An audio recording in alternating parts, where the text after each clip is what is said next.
Muli pong sumasa inyo ang palatuntunang ito, ang In Search of Truth.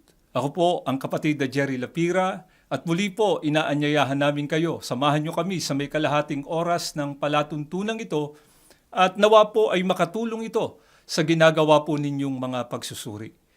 Sa unang bahagi po ng ating programa ay pakinggan at panoorin po muna natin ang aming isinagawang interview sa isa naming kapatid sa Iglesia ni Cristo mula po dyan sa lokal ng BF Resort Village sa Distrito Eklesyastiko ng Metro Manila South. Ang tinutukoy po namin ay si kapatid na Raymond de la Peña. Pakinggan at panoorin po natin ang nabanggit na interview.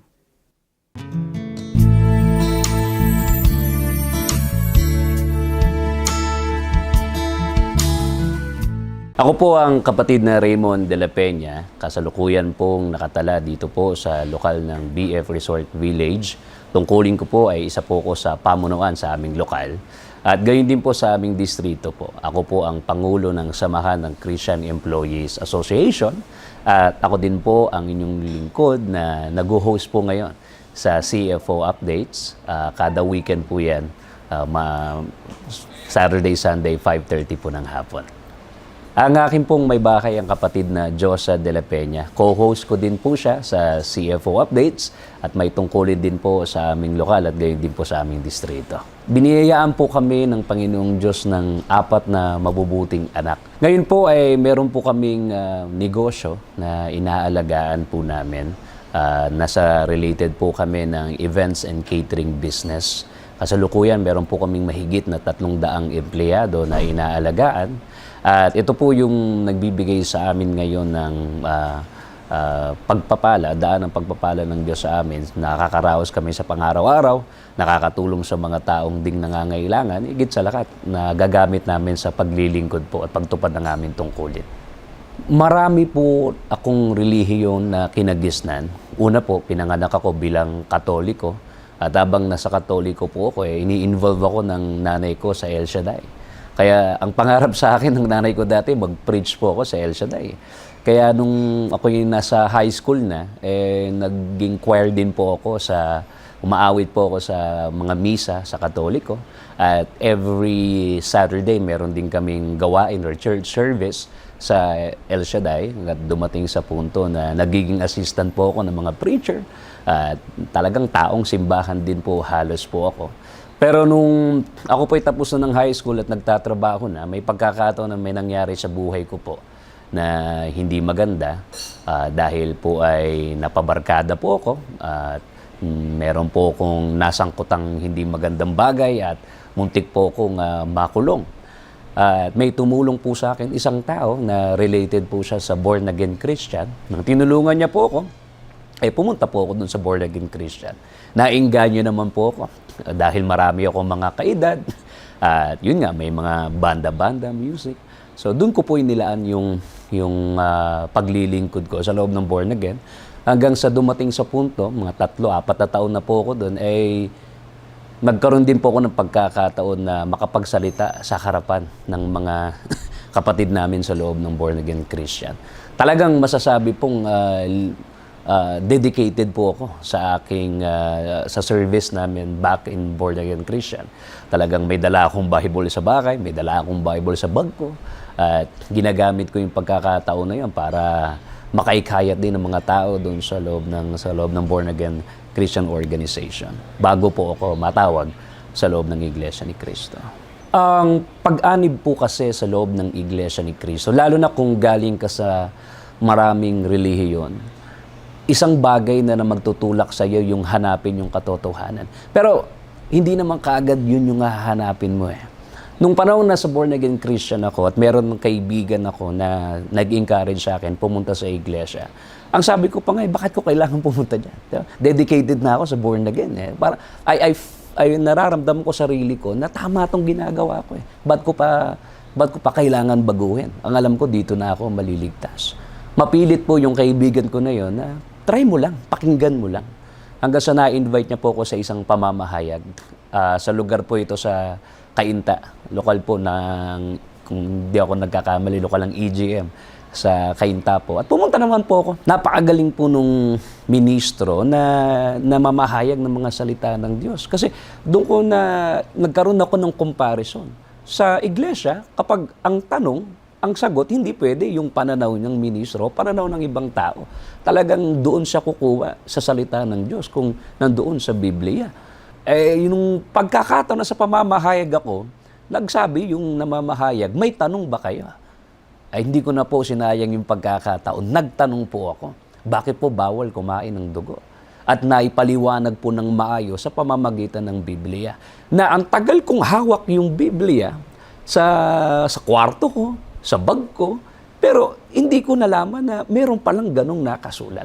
Kaya magmula po noon, napukaw yung attention ko. Bakit hindi ko subukang aralin? Aralin pa kasi hindi pa pala sapat. Naakala ko marunong na ako sa born again Christian. Hindi pa pala sapat.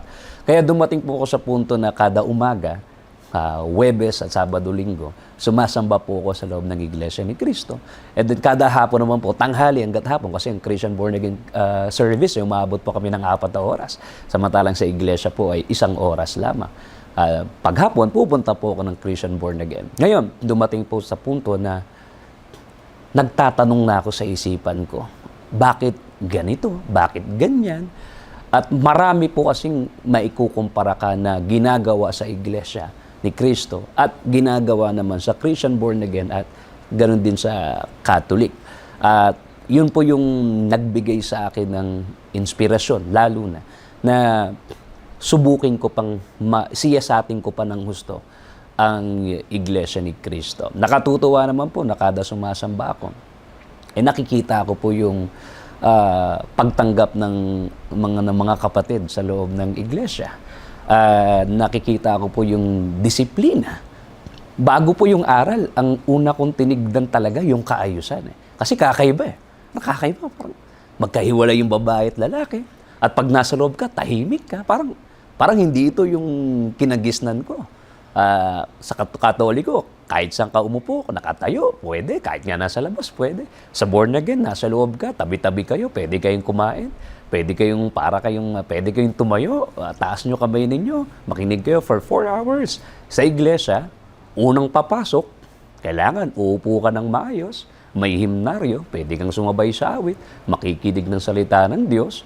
Tapos, ang maganda pa po doon, pati paglabas, maayos. Yung kaayusan po, yung unang pumukaw talaga sa akin ng attention.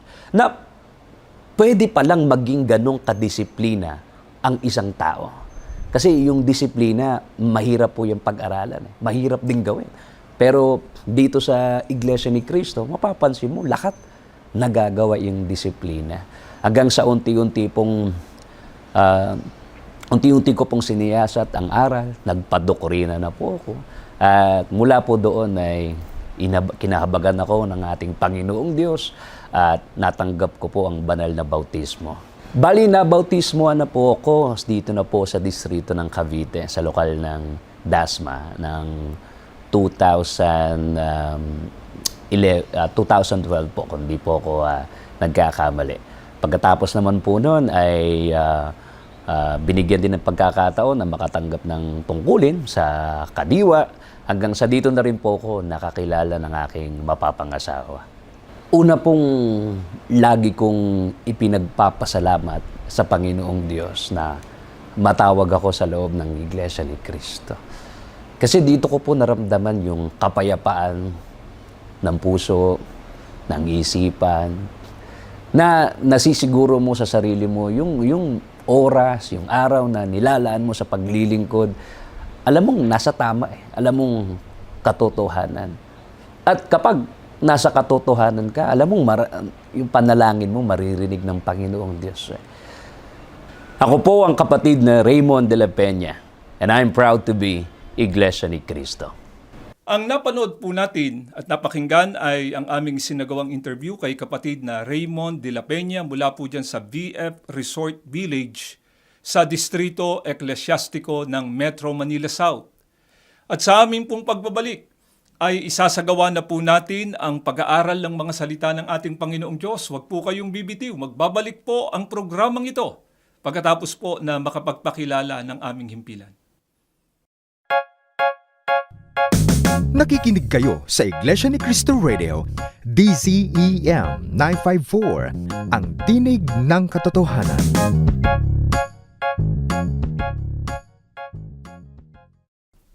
Muli pong nagbabalik ang palatuntunang ito, ang In Search of Truth. Binabati po namin ang lahat ng mga kapatid natin sa Iglesia ni Cristo na nasa iba't ibang panig po ng mundo. Gayun din po yung mga nasa proseso na ng pag-anib sa Iglesia ni Cristo at gayon din po yung mga panayan na sumusubaybay sa palatuntunang ito. Partikular din po na binabati namin ang sambahayan ni kapatid na Raymond de la Peña mula po dyan sa lokal ng Iglesia ni Cristo sa BF Resort Village sa Distrito Eklesyastiko ng Metro Manila South. Si kapatid na Raymond po, gaya ng sinabi niya kanina sa ating interview, siya ay dating debotong kaanib sa Iglesia Katolika, naging El Shaddai din siya, at naging kaanib din siya at naging masigla dito sa born-again Christian. Kaya nga, noong siya ay inaanyayahan ng mga kapatid namin sa Iglesia ni Cristo noon na siya ay makinig sa mga isinasagawang pagbabible study ng Iglesia ni Cristo, ang laging nasa isipan niya noon, bakit pa siya magsusuri sa ibang mga reliyon? Partikular na nga po dito sa Iglesia ni Cristo. Gayong siya naman ay napakasigla na sa kanyang ginagawang mga paglilingkod noon sa reliyon na kanyang kinabibilangan sa born-again Christian. Subalit, dahil nga po sa ang aming mga kapatid noon ay hindi tumitigil na siya ay anyayahan, dumating po yung pagkakataon na pinagbigyan na rin niya yung paanyaya ng aming mga kapatid noon sa Iglesia ni Cristo. At sa kanyang mga pagsusuri at pakikinig na ginawa, isa lamang po ang kanyang napatunayan. Napakalaki ng pagkakaiba ng Iglesia ni Cristo sa reliyon na dati niyang kinabibilangan. Nakita niya sa loob ng Iglesia ni Cristo ay ang ministro ang nagtatanong at ang lahat ng kasagutan ay binabasa mula sa banal na kasulatan. Hindi nagbibigay ng sariling interpretasyon, hindi nagbibigay ng sariling palagay sa sinasabi po ng banal na kasulatan. Kaya ito nga po ang nagbigay daan sa kanya para lalo pa niyang suriin ang Iglesia ni Cristo. At tumating po ang pagkakataon na siya ay nagpatala na bilang isang Bible student o isang dinudoktrinahan at nang matanggap niya na at mapakinggan sampalatayanan ng mga pangunahing aral ng Iglesia ni Cristo, dumating po yung pagkakataon na siya ay tumanggap ng tunay na bautismo sa loob ng Iglesia ni Cristo. Mga mahal po naming mga taga-subaybay, sa panahon po natin ngayon na dumadagsa o dumarami ang bilang ng mga tagapangaral na nagpapakilalang sila raw ay Kristiyano, ay iba-iba rin ang kaparaanan na kanilang itinuturo sa mga tao para matamo ng tao ang karapatan, hindi lamang sa tunay na pagsamba at paglilingkod sa Diyos, kundi kung paano di umano ang tao ay magtatamo ng kaligtasan. Meron pong mga tagapangaral na nagsasabi na sapat na raw na ang tao ay kumikilala at naglilingkod sa Diyos, may reliyon ka man o wala na kinabibilangan, basta't gawin mo yon ang taimtim sa puso mo, maliligtas ka na. Meron namang mga tagapangaral ngayon na nagsasabi, sapat na raw na ang tao ay sumampalataya lamang para maligtas pagdating ng araw ng paghukom at hindi na raw kailangan pa ang pag-anib sa alinmang iglesia. Sa panig po namin na mga kaanib sa Iglesia ni Cristo, naninindigan po kami mga kaibigan, na para ang tao ay magtamo ng kaligtasan, ay hindi niya maiiwasan na umanib sa Iglesia ni Cristo.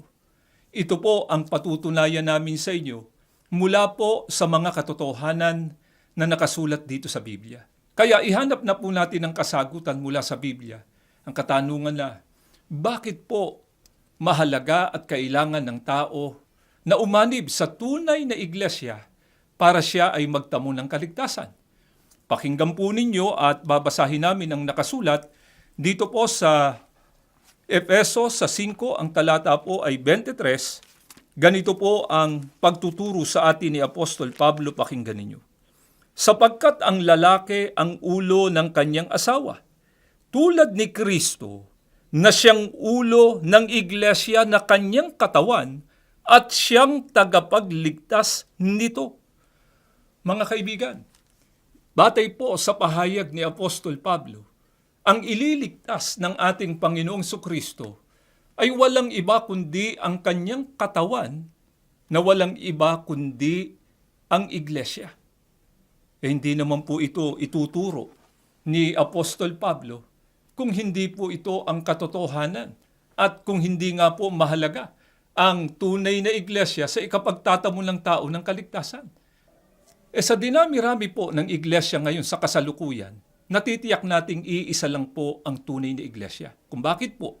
Ay sapagkat iisa lamang ang pinakaulo ng tunay na iglesia, ang ating Panginoong Sukristo. At kung iisa ang ulo, iisa rin po ang katawan, iisa rin po ang tunay na iglesia. Ngayon, para wag tayong magkamali, Biblia po ang ating sangguniin. Ano nga po ba ang pangalan ng tunay na iglesia na pinangunguluhan ng ating Panginoong Sukristo na ito rin po ang tiniyak ni Apostol Pablo kanina na ililigtas ng ating Panginoong Sukristo? Pakinggan po ninyo dito po sa Roma sa 16:16 ay ganito po ang pagtuturo pa rin sa atin ni Apostol Pablo. Magbati ang kayo ng banal na halik. Lahat ng iglesia ni Kristo ay bumabati sa inyo. Binasa lamang po namin ito sa inyo mula sa Biblia. Ang tunay na iglesia na pinangunguluhan ng ating Panginoong Sukristo ay walang iba kundi ang iglesia ni Kristo. Bakit po makatwiran lamang na tawagin ito na iglesia ni Kristo? Tandaan natin, ang tunay na iglesia, ang kanilang pinakapangulo, ay walang iba kundi ang ating Panginoong Hesukristo. Kaya, katawan ng ating Panginoong Sukristo, ito rin po ang iglesia ni Kristo. Kung gayon, yung pong sinasabi ng iba na hindi raw mahalaga at hindi raw kailangan ang pag-anib sa iglesia ni Kristo para ang tao ay maligtas, ang tanong, sila po ba ay nagsasabi ng katotohanan? Natitiyak po nating hindi. Sapagkat ang katotohanang nakasulat sa Biblia, ang ililigtas ng ating Panginoong Sukristo ay walang iba kundi ang iglesia ni Kristo. Subalit ano po ba ang karaniwan namang paniniwala ng iba tungkol sa iglesia ni Kristo? Ang iba po ay tinatanggap ito at pinaniniwalaan na kalipunan daw ito ng mga tao, ng mga taong sumasampalataya sa ating Panginoong Sukristo. At kahit saan daw silang reliyon kabilang, sila raw ay kaanib na rin sa iglesia ni Kristo. Kaya mahalagang alamin po natin ito. Ang tunay na iglesia ni Kristo po ba ay tumutukoy sa kalipunan ng mga taong matatagpuan natin sa iba't ibang mga reliyon o iglesia? Paano nga po ba inilarawan ng banal na kasulatan ang tunay na iglesia? Pakinggan po natin dito po sa Roma sa 12:4 hanggang 5 ay ganito ang patuloy na pagtuturo sa atin ni Apostol Pablo. Pakinggan po ninyo. Ang katawan ay binubuo ng maraming bahagi at hindi pare-pareho ang gawain ng bawat isa. Gayon din naman, tayo'y maraming ngunit nabubuo sa iisang katawan ni Kristo at isa't isa'y bahagi ng iba. Sa paglalarawan po ni Apostol Pablo, sa tunay na iglesia, ang sabi niya, tayo anya'y marami, ngunit nabubuo sa iisang katawan ni Kristo. Sana napansin po ninyo yun. Hindi po sinabing sila ay nakakalat sa iba't ibang mga iglesia. Bagamat marami po ang kaalib o marami ang sangkap, subalit nabubuo po sila sama-sama sa iisang katawan. Ito nga po ang tunay na iglesia. Kaya, tandaan natin, ang tunay na iglesia po ay hindi binubuo ng mga taong basta't sumampalataya lamang kay Kristo kahit nasa iba't ibang mga reliyon o denominasyon ng pananampalataya, sila raw ay kaanib na sa iglesia ni Kristo. Hindi po totoo yun. Tandaan natin, nasa iisang organisasyon lamang kaanib ang mga taong napabilang sa tunay na iglesia ni Kristo. Ngayon, paano po magiging kaanib ang mga tao na wala pa sa loob ng tunay na iglesia para sila'y mapabilang sa tunay na iglesyang pinangunguluhan ng ating Panginoong Sukristo. Pakinggan ninyo at ganito po ang pagtuturo ng ating Panginoong Sukristo dito po sa Juan. Sa Gis ang talata po ay 9, dito po sa saling Revised English Bible. Sa pagkakaliwat na po ito sa wikang Pilipino, pakinggan ninyo. Ako ang pintuan. Sino man na pumasok sa loob ng kawan, sa pamamagitan ko ay maliligtas. Para maging kaanib po ang tao sa tunay na iglesyang pinangunguluhan ng ating Panginoong Sukristo, ay dapat siyang tumugon sa panawagan ng ating Panginoong Sukristo na pumasok sa Kanya bilang pintuan sa paraang mapaloob o mapabilang sila sa kawan. Ano po ang ginarantya ng ating Panginoong Sukristo na tatamuhin ng mga tao na sumunod sa Kanya, pumasok sa Kanya sa paraang napabilang sa loob ng kawan?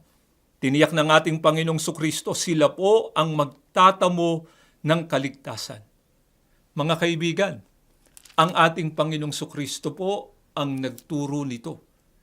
Sino po ba ang ating Panginoong Sukristo? Siya po ang ibinigay ng Diyos na tagapagligtas sa tao. Dapat po ba nating paniwalaan ang ibinigay ng Diyos na tagapagligtas? Dapat po. Sapagkat kung hindi natin paniniwalaan ang ating Panginoong Sukristo, ang tanong, sino pa po ang paniniwalaan natin para tayo ay magtamo ng kaligtasan? Pero maaari pong sabihin ng iba sa inyo, ang banggit po dyan ng ating Panginoong Sukristo, pumasok anya sa loob ng kawan para magtamo ng kaligtasan. Hindi naman po sinabi dyan ng ating Panginoong Sukristo na pumasok sa Iglesia ni Kristo. Kaya mahalagang alamin natin ito. Alin po ba yung kawan na tinutukoy ng ating Panginoong Sukristo na doon napaloob ang mga taong tunay na pumasok sa Kanya?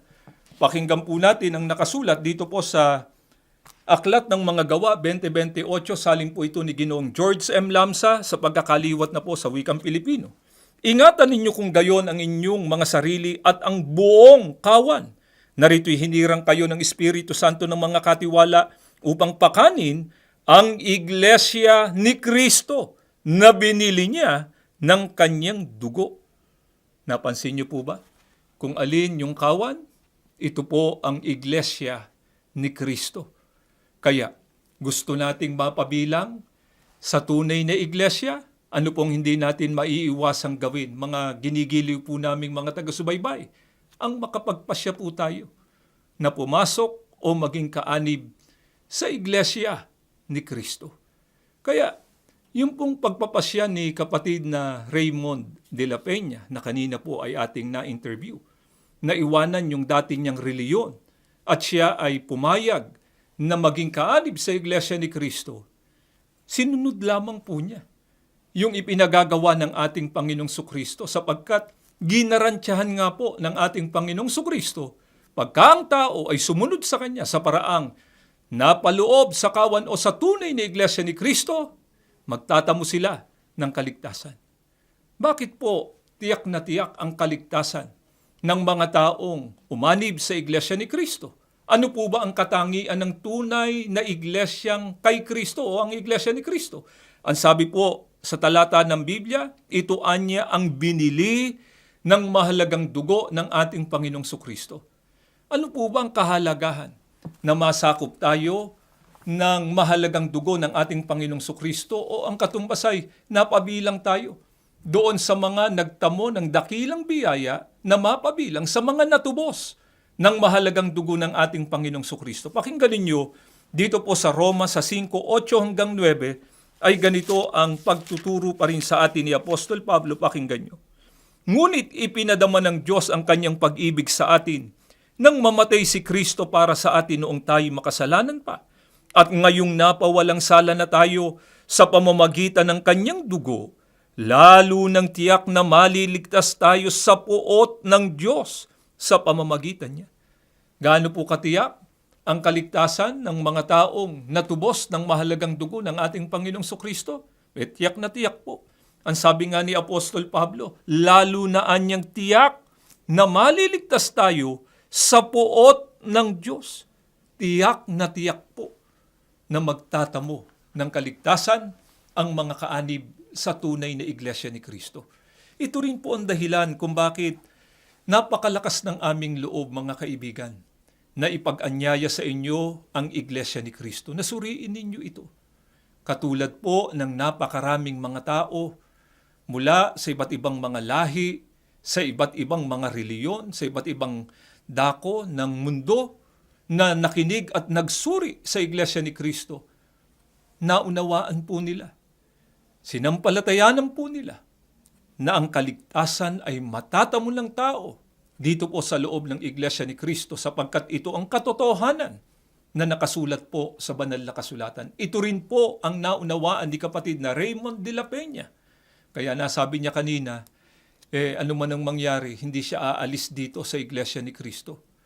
Gagawin niya ang masiglang paglilingkod sa ating Panginoong Diyos sapagkat alam niya, hindi nasasayang ang kanyang mga pagpapagal at mga sakripisyo sapagkat ito ay maghahatid sa kanya sa pagtatamo ng pinakadakilang pangako ng ating Panginoong Diyos. Ito nga po ang pagtatamo ng kaligtasan. At si kapatid na Raymond po ay mayroong paanyaya sa mga hindi pa kaanib sa Iglesia ni Cristo. Pakinggan at panoorin po natin ito.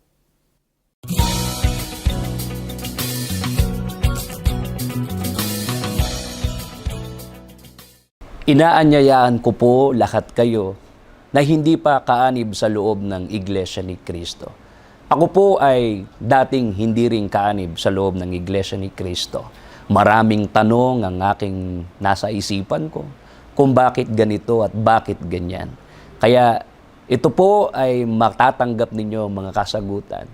Huwag po kayong mahiyang lumapit sa mga kapatid o pumunta sa mga lokal na malapit sa inyo para magtanong kung kailan ang pamamahayag ng mga salita ng Diyos.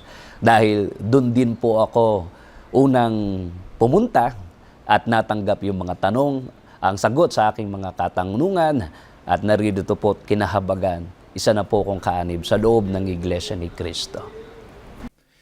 Nawa po ay nakatulong ang ginawa po naming paglalahad ng mga kalooban ng ating Panginoong Diyos sa ginagawa po ninyong mga pagsusuri. At bago po tayo magwakas, ay inaanyayahan po namin kayo sa isang panalangin. Panginoon po naming Diyos, salamat po ng napakarami sa iyo. Muli po ginamit mong palatuntunan ito para maihayag po ang iyong mga kalooban. Mga kalooban mo po na kapag ka ito ay tinanggap at sinampalatayanan ng mga tao, ay tiyak na maghahatid sa amin hindi lamang sa tunay na pagsamba at paglilingkod po sa iyo, kundi higit sa lahat, maghahatid sa amin sa pagtatamo ng pangako mo pong kaligtasan. Nawa pong mga katotohanan ito na kanilang napakinggan, maging daan na, para lalo nilang suriin at alamin ang halaga ng Iglesia ni Cristo sa kanilang buhay. Panginoong Kristo, lumalapit din po kami sa iyo. Patuloy mo kaming ipamagitan sa Ama upang ang mga biyaya at pagpapalay patuloy namang matanggap ng iyong mga hinirang. Ama, sa muli naming paglapit sa iyo, patuloy naming ipinakikiusap na pagpalain, patuloy na tulungan ang aming tagapamahalang pangkalahatan, ang kapatid na Eduardo B. Manalo. Patuloy na ipagkaloob ang natatanging karunungan, ang kalusugan ng pangangatawan na magagamit po nila sa pangunguna sa amin at maihatid kami sa karapat-dapat na mga paglilingkod sa iyo.